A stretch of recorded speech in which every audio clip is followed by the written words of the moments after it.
Hello, this is Club Billy, 24/7 Online Marketing. I want to welcome you again to a live episode on Marketing for No Geeks.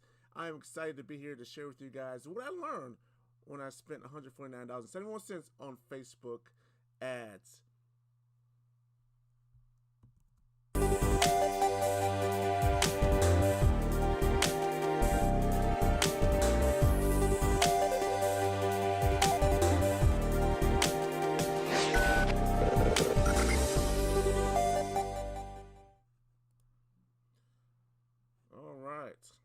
Let me share my screen here. I'm going to kind of walk you through a quick presentation. I want to share with you exactly what I learned going through Facebook ads here.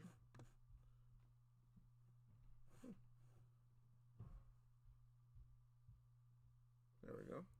So what I learned is pretty amazing, right? So what I wanted to do, I spent $149.71 to try to split test to see what ad does better. Basically, it's based on the two ads. The only difference between the two ads was the image was the main difference, and I also played around with the headlines a little bit as well.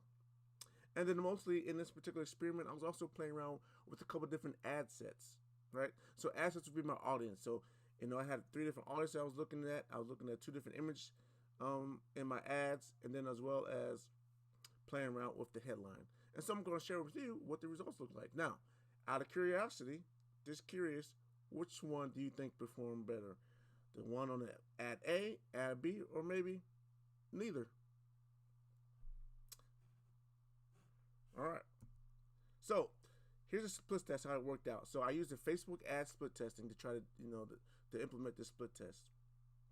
It's pretty simple how to use it on Facebook. I'm not going to go in detail on how to use Facebook ads split testing. It's pretty simple, straightforward. But if you guys are interested in me showing you how exactly to implement that, then just leave a comment below, and then I will create another episode showing you exactly and walk you through how to create a Facebook ad split test.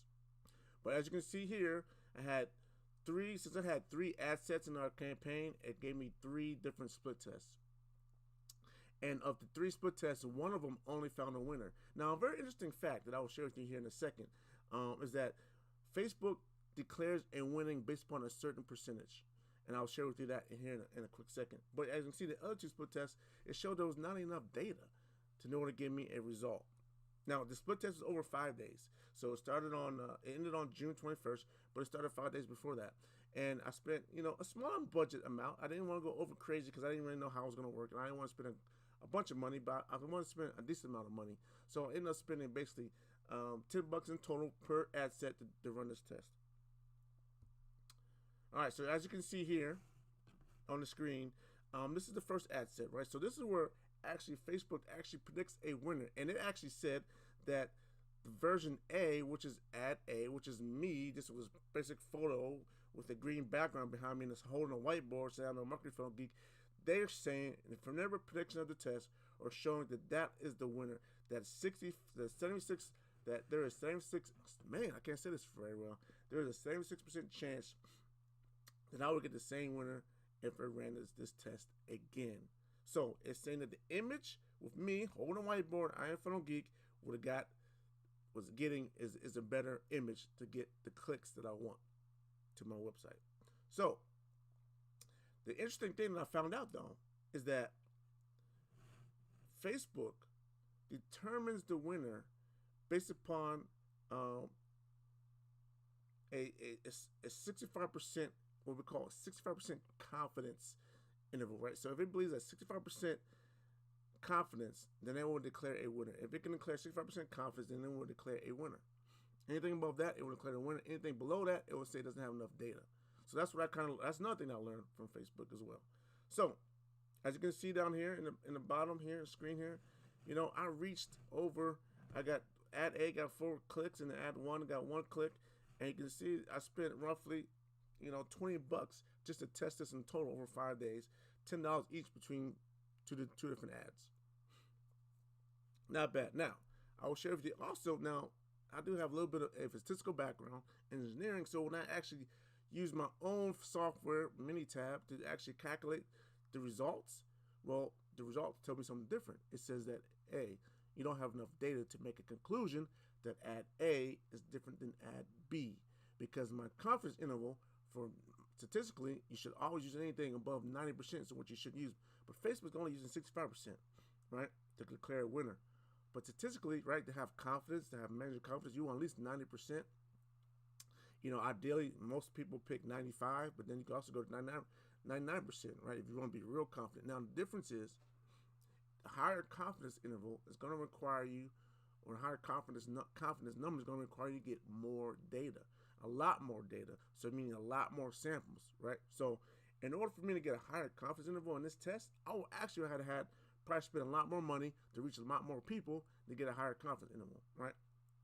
And doing some back calculations, I would need at least probably 300 or so results to get to where I can get high confidence of 90 or 95% confidence that at A or at B is the winner, okay?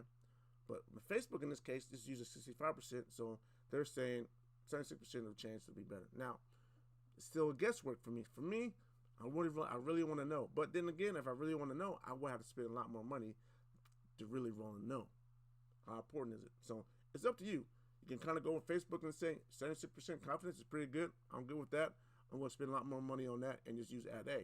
But if you want to be more confident, then A, you got to spend a little more money up front on your testing so you can get a significant amount of results, right? And so based upon that numbers, right, I'll probably at least need to spend, at least $40 each on each ad to get something different, right? Probably more than that. Actually, probably closer to $100 each to get, an answer.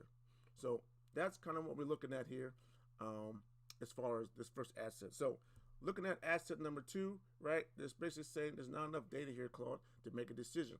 Right? As you can see, the results are equal. Right? I've got 2 clicks from both ads in this ad set. So for this particular ad set or this particular audience, based upon the testing what Facebook did, I can't really make a difference. This audience doesn't really care, right?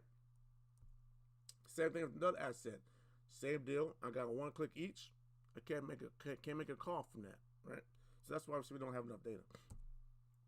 So this is a picture of me showing you my analytical software, a screenshot of my analytical software that I use, Minitab, showing me that, hey, look, you don't have enough confidence, you don't have enough data to conclude that asset A is better than asset B, right? And as you can see, all the different ads here that I have lined up, right? Each one of these BOB represents different audiences. Right? You can see the dot in the middle represents the median or the mean of the results, and you can see the bars represents the spread, where it could, anything from 0 up to 1.8, as where my results could be, so that gives you the spread. And so therefore it says, since you got overlapping spreads over the mean, you don't have enough data. So what do I need? I need a lot more data to get a confidence level of 95%. I need to be around the 380 range of sample size to get that number.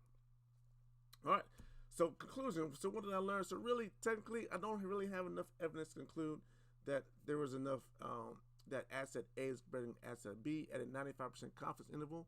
But if I want to use Facebook confidence of the first audience that I used of 76%, then I can say, all right, that's good enough, and I'll just use a photo of me holding the whiteboard, right? But I really know I need a greater sample size. That's what's really required to do that, which means you got to spend a lot more money. So if you're on a tight budget, really, you might just have to just kind of go with low budget and get 76%, of your confidence level, and then run with that if you're on a tight budget, and then just skew that budget. And then, I don't want to say hope for the best, but that's really what you're doing. You're kind of hedging your bet for the best.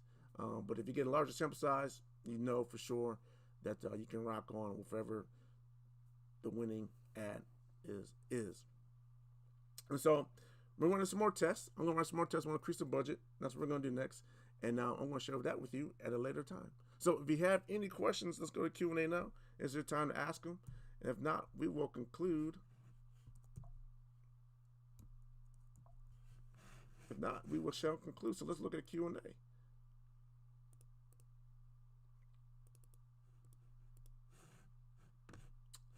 All right.